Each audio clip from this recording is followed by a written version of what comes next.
தந்தி தொலைக்காட்சி நேயர்களுக்கு வணக்கம். நல்லதை சொல்வோம், நல்லதை செய்வோம், நல்லதே நடக்கும். ஒரு வாழ்க்கையில் நல்லது நடக்க வேண்டும் என்று சொன்னால் நல்லதை சொல்ல வேண்டும், நல்லதை செய்ய வேண்டும். அந்த அடிப்படையில் இன்றைக்கு 13/1/2015 செவ்வாய்க்கிழமை சித்திரை நட்சத்திரம் இரவு 3:12 வரை, பிறகு சுவாதி நட்சத்திரம். இன்றைக்கு நாட்காட்டியிலே பார்த்தால் தேய்பிறை அஷ்டமி என்று குறிப்பிட்டிருப்பதை பார்த்திருப்பீர்கள். பொதுவாக அஷ்டமி என்றால் வைரவரை வழிபட்டு வளம் காண வேண்டிய நாள். வைரவர் எல்லா திருக்கோவில்களிலேயும் இருக்கும். மீ என்றால் இலக்குமி என்று பொருள். அஷ்டமி என்றால் 8 வகை இலக்குமி.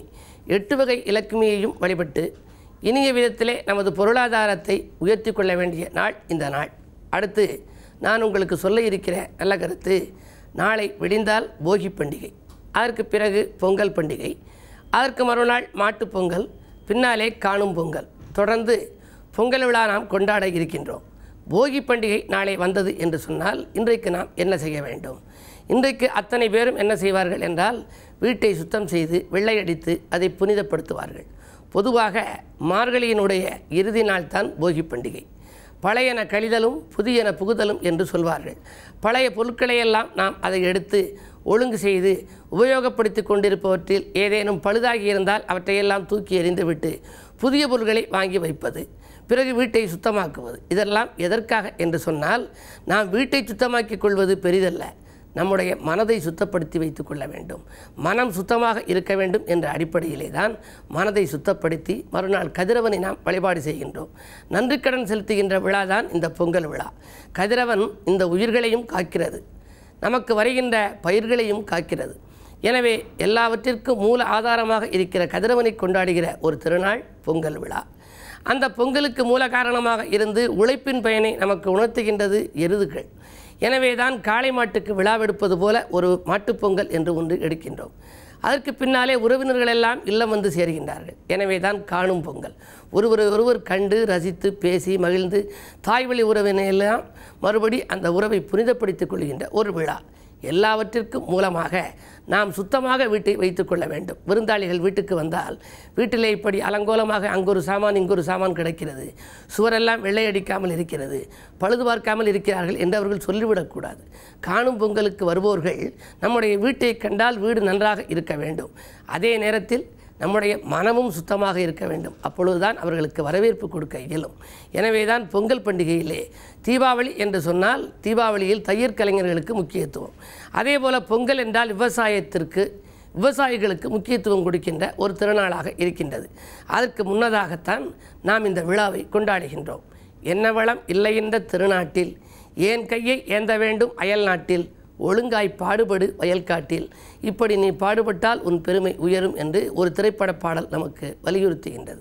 வெறுங்கை என்பது மூடத்தனம், விரல்கள் 10 மூலதனம், கல்லை உடைத்தால் மண்ணாகும், அதில் கலப்பை உழுதால் பொன்னாகும் என்றான் ஒரு கவிஞன்.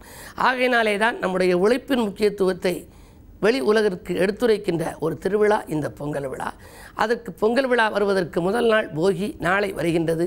போகி என்று சொன்னவுடனே நீங்கள் புரிந்து கொள்ள வேண்டும், இல்லத்தை சுத்தமாக வைத்து கொள்ள வேண்டும், வீட்டை அழகாக ஒழுங்குபடுத்தி வைத்து கொள்ள வேண்டும்.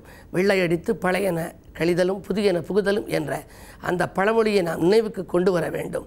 எனவே நீங்கள் மனதையும் சுத்தப்படுத்தி இல்லத்தையும் சுத்தமாக வைத்திருந்து நாளை மறுநாள் வருகின்ற பொங்கல் இடுகின்ற பொழுது கதிரவனை வரவேற்க தயாராக இருக்க வேண்டும் என்ற நல்ல கருத்தை தெரிவித்து இனி இன்றைய ராசி பலன்களை இப்பொழுது உங்களுக்கு வழங்கப் போகின்றேன்.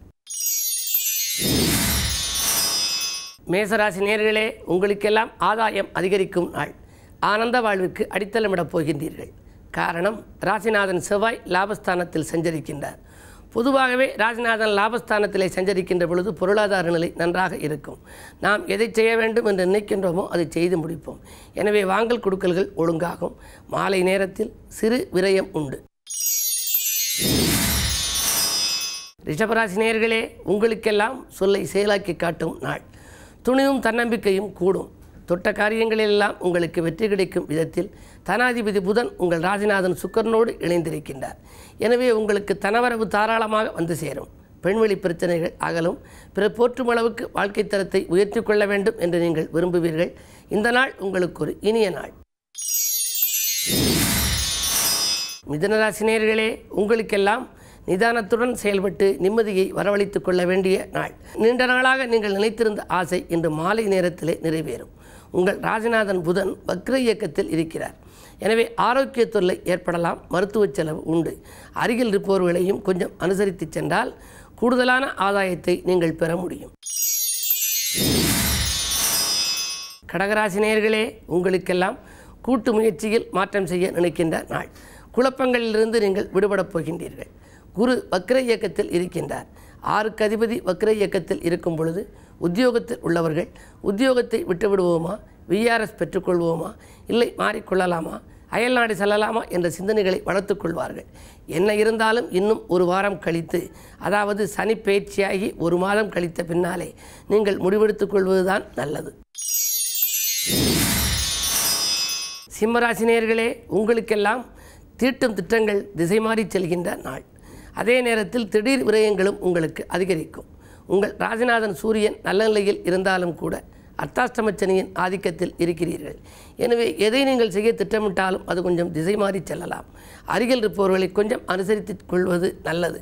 பணவரவு திருப்திகரமாக இருந்தாலும் விரயங்கள் கூடுதலாகவே இருக்கும். 2ஆம் இடத்திலே ராகு. ஏற்ற இறக்கமான வாழ்க்கை தான் உங்களுக்கு அமையும். இந்த நாளை நீங்கள் இனிய நாளாக அமைத்துக்கொள்ள முருகப்பெருமானை வழிபாடு செய்யுங்கள். அது மட்டுமல்ல, வைரவரையும் வழிபட்டு வளர்ச்சியை கூட்டிக் கொள்ளுங்கள். கன்னிராசி நேயர்களே, ஜென்மச்சந்திரன்.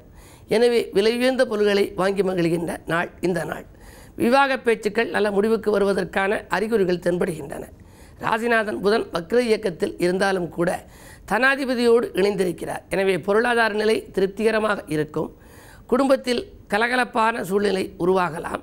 என்ன இருந்தாலும் திடீர் இடமாற்றம், ஊர் மாற்றம், வீடு மாற்றங்களை சந்திக்கக்கூடிய சூழ்நிலை ஒரு சிலருக்கு உண்டு. வரும் மாற்றங்கள் நல்ல மாற்றங்களாக அமைய இன்று தினம் வைரவரை வழிபாடு செய்யுங்கள். துலாம் ராசி நேயர்களே, உங்களுக்கெல்லாம் உழைத்து முன்னேறி உயர்வடைய வேண்டும் என்று நினைக்கின்ற நாள். ஊர் மாற்ற சிந்தனைகள் மேலோங்கும். சனி விலகிவிட்டது. இனி சஞ்சலங்கள் குறைவாகவே இருக்கும். சந்தோஷத்தோடு நீங்கள் பணிபுரிவதற்கான அறிகுறிகள் தென்படுகின்றன. 2லே சனி இருப்பதால் வாங்கல் கொடுக்கல்கள் ஒழுங்காகும், வளர்ச்சி கூடும். தேங்கிய காரியங்கள் கூட இனி சுறுசுறுப்பாக நடைபெறும். விருச்சிக ராசி நேயர்களே, உங்களுக்கெல்லாம் பதவியில் இருப்பவர்கள் பக்கபலமாக இருக்கின்ற நாள். பாராட்டும் புகழும் கூடும். திட்டமிட்ட காரியங்களை திட்டமிட்டபடியே செய்து முடிப்பீர்கள். திடீர் தனவரவும் உங்களுக்கு உண்டு. பயணங்களால் உங்களுக்கு பலன் கிடைக்கும். நண்பர்கள் நல்ல தகவல்களை கொண்டு வந்து சேர்க்கப் போகின்றார்கள். இந்த நாள் உங்களுக்கு ஒரு இனிய நாள். தனுசு ராசி நேயர்களே, உங்களுக்கெல்லாம் சூரிய பலம் அதிகமாக இருக்கின்றது. அருகில் இருப்பவர்களை கொஞ்சம் அனுசரித்து கொள்ள வேண்டும். 7ரை சனியில் விரயச் சனி. எனவே வாங்கல் கொடுக்கல்களிலும் விழிப்புணர்ச்சி இல்லாவிட்டால் விரயங்களையே நீங்கள் சந்திக்க நேரிடும். நண்பர்களை நம்பி ஒப்படைத்த பொறுப்புகள் மீண்டும் உங்களிடமே வந்து சேரப்போகின்றது. மகர ராசி நேயர்களே, உங்களுக்கெல்லாம் தொழிலில் ஏற்பட்ட தொய்வு அகலுகின்ற நாள். துணையாக இருப்பவர்கள் உங்களுக்கு தோள் கொடுத்து உதவுவார்கள். புத சுக்கிர யோகம். எனவே பொருளாதார நிலை திருப்திகரமாகவே இருக்கிறது. பெண்வெளி பிரச்சனைகள் நல்ல முடிவுக்கு வரும். குருவின் பார்வை இருப்பதால் திடீரென உங்களுக்கு நல்ல மாற்றங்கள் உருவாகலாம். ஆரோக்கியம் சீராகி ஆனந்தப்படுத்தும். கும்பராசி நேயர்களே, உங்களுக்கு சந்திராஷ்டமம். எனவே எதை செய்தாலும் கொஞ்சம் யோசித்து செய்ய வேண்டும். சிக்கல்கள் தீர தெய்வ வழிபாட்டை மேற்கொள்ள வேண்டிய நாள். பக்கபலமாக இருப்பவர்கள் உங்களை விட்டு விலகாமல் பார்த்து கொள்ளுங்கள். விரயங்கள் கூடுதலான இந்த நாளில் எதை செய்தாலும் விழிப்புணர்ச்சியோடு செய்வதுதான் நல்லது. அது மட்டுமல்ல, இன்றைக்கு அஷ்டமி என்பதால் வைரவரை வழிபட்டு வளர்ச்சியை கூட்டிக் கொள்ளுங்கள். மீனராசி நேயர்களே, விலகி போனவர்கள் விரும்பி வந்து சேரும் நாள். வீடு வாங்க விற்க எடுத்த முயற்சிகளில் வெற்றி கிடைக்கும்.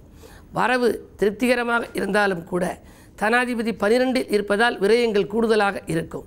எதிர்பாராத விரயங்களும் உண்டு. வீடு வாங்குவது மட்டுமல்ல, சொத்துக்களும் வாங்குவதில் நீங்கள் ஆர்வம் காட்டுவீர்கள்.